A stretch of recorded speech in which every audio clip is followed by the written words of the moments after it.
Hello and welcome to the video titled Building a Leadership Team and Understanding Yourself as a Leader. This video, and potentially one more, is for the 6-1 class, our second class together, and is a pre-lecture that will allow you to go into your teams immediately and have a really rich conversation about the assessments that you'll have taken or have already taken by the time you're watching this video. And again, the goal of this is so that I'm not really doing any lecturing in class as much as when we get together, just facilitating a good conversation. And most of the work that you're going to get to do in your teams most of the time is work together to apply ideas. So this one is entitled Building a Leadership Team and Understanding Yourself as a Leader. And the idea is, with all of these assessments, as I had told you on the first day of class, a way to think about yourself as a leader in terms of strengths, in terms of, in this case, a strength that could become a weakness in the wrong situation, and think about all those things as well as your leadership practices inventory, outcomes, and the MBTI type for what are all the implications of that for working together as a team in the real world and in your leadership team in class in building a business. Because remember, a lot of what we're doing in class is building a hypothetical business of your choosing, using some of the ideas or many of the ideas contained in our class. So let me start with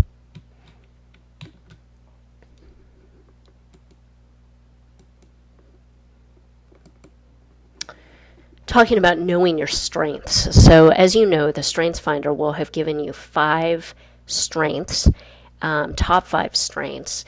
And I can tell you, for example, that a few of mine were learning, achiever, and proactivity, which positivity, which has to do with looking at things as glass half full. So those were 3 of mine on this one, and I found them to be accurate.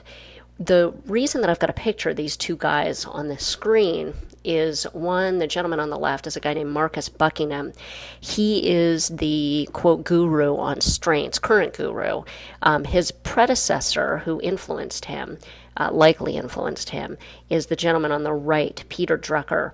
I always make sure that I introduce Peter Drucker to students because he is considered to be the most influential management thinker really of our time. He has departed, but has made a huge impact on the management field, which is one of the key areas, or really the central area of organizational behavior. So one of them, management, leadership, teamwork. He really has spoken on a number of ideas relevant to those topics. So if you look at the top quote, Peter Drucker has said and written, "It takes far more energy and work to improve from incompetence to mediocrity than it takes to improve from first-rate performance to excellence." And he's written a really influential article called Managing Oneself. You could purchase it via Harvard Business Publishing if you'd like to. And as have others, about this idea that really you have to think, if you want to be really successful in your career and as a leader, about knowing what your strengths are and really leveraging those, rather than focusing on, I'm terrible at this, and so I need to improve, which is one of the reasons why we're focusing on our strengths in class.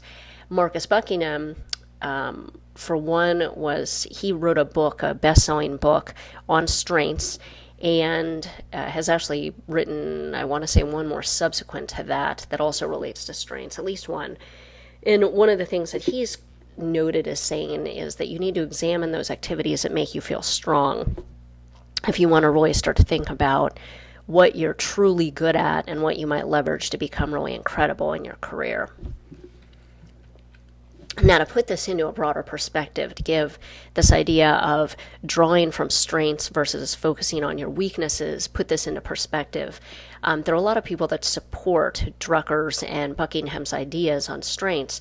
There are some critics, and I think that I should mention that to you. And I'm going to note three. Number one is that a strengths-only approach, according to critics, doesn't necessarily align with organizational and job needs.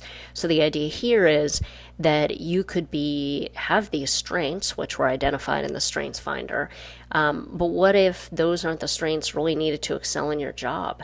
What if you really need to be particularly decisive in your job, and that's not one of your strengths.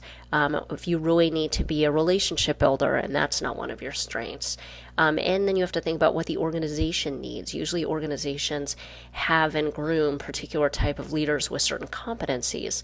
And what if you're not good within what the organization has decided are the key competencies?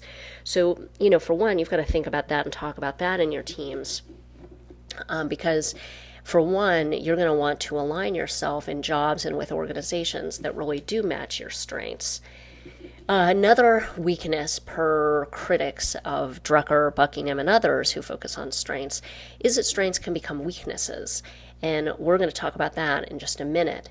The third is that weaknesses matter. And I put a gentleman named Robert Kaiser at the bottom here if you want to have a citation, an extra point of reading.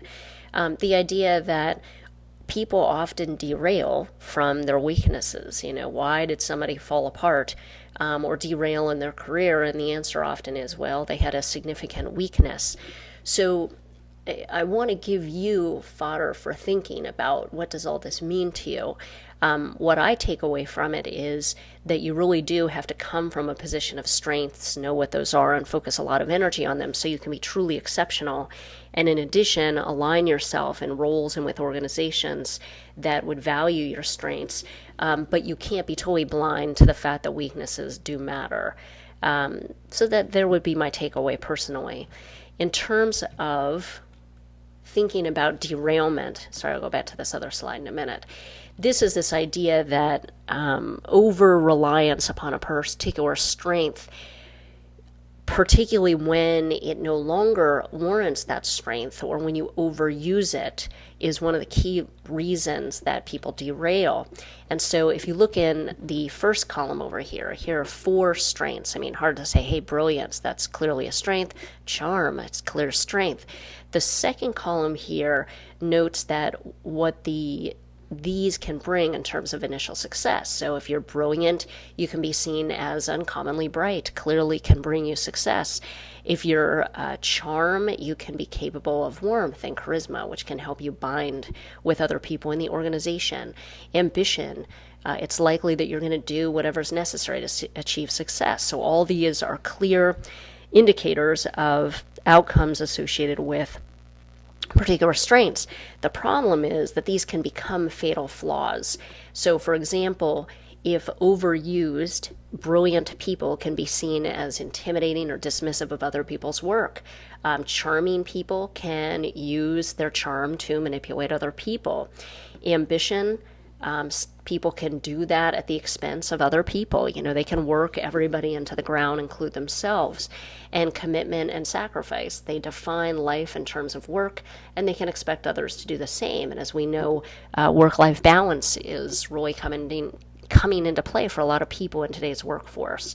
So what you're ultimately going to do in class, in session, is that as a starting point, you're going to share your top 3 strengths per the Strengths Finder and talk about, well, are those consistent with what you see as your strengths? And I will say this, if you find that I think it's rare for people not to find that these do fit. My 5 do fit me fairly well. I do think that on some level, when I took the assessment, that I was evaluating myself in the context of my current job, where potentially if I was in a different job, maybe my strengths would be a little bit different, but the 5 that I did identify or that resulted do accurately reflect me very much, in particular in this job. I want you to think about, well, do those strengths match you? If they don't really tell the whole story, then why don't you identify some of your strengths with the group? So perhaps you're outstanding with giving presentations, which would be relevant to our class since you'll be giving a presentation. Perhaps you are an incredible writer, and that's not captured in the Strengths Finder. So I think that would be good for you to supplement the strengths with your own. If you feel necessary, it's necessary. Number two, I want you to think about creating a team composite, that is putting together all of your strengths and discussing the implications of those for you and working together and building a business. Then I want you to identify a strength that could become a weakness over time if used in the wrong scenario, or if you became overly dependent upon it. And I want you to discuss how you can manage that strength over time to make sure it does not become a weakness. And lastly, I want you to discuss how well your strengths fit with your current role in the workforce. We want to make this as practical as possible. So there are a number of different things that you'll get to. And if I may close with this part of the discussion by saying that Marcus Buckingham is working with Deloitte right now, a very well-known company, in its performance management system efforts. For one, and I believe I told you this in the first day of class, he has been hired as part of this performance management team to help people evaluate their strengths across parts or maybe all of the organization. And when new project teams come together, people will bring into a discussion their strengths for the purpose of building the team. So this is really being practically used with a big company. Okay, I'm going to stop this video and then we're going to go into managing differences on a team and in the workplace. I put here personality. This is going to be the Myers-Briggs part of the class.